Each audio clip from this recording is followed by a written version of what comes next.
په جوزجان ولایت کې د سیمنټو تولیدي فابریکې د جوړولو تړون لاسلیک شو.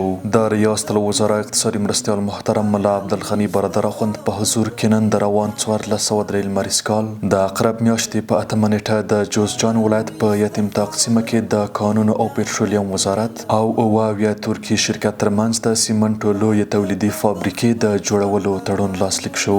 د دغه تړون له مخې به قراردادي شرکت د یادې فابریکې د جوړولو په برخه کې $1.3 میلیون پانګونه کوي او په ورځني ډول به د 3000 ټنو سیمنټو د تولید وړتیا ولري.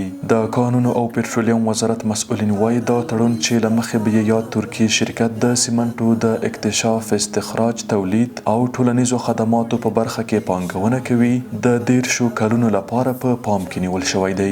د سیمنټو د دغه تولیدي فابریکې په جوړېدو سره به شاوخوا 1200 هیوادوالو ته د کار زمینه برابره شي. د یادونې وړ ده چې د کانونو او پټرولیم وزارت د سیمنټو په برخه کې د هیواد د ځان بسیاینې په موخه له دې پروژې وړاندې د شاوخوا $470 میلیون په ارزښت د جبل سراج، کندهار او هرات سیمنټو پروژو قراردادونه له یو شمېر کورنیو او بهرنیو شرکتونو سره لاسلیک کړي.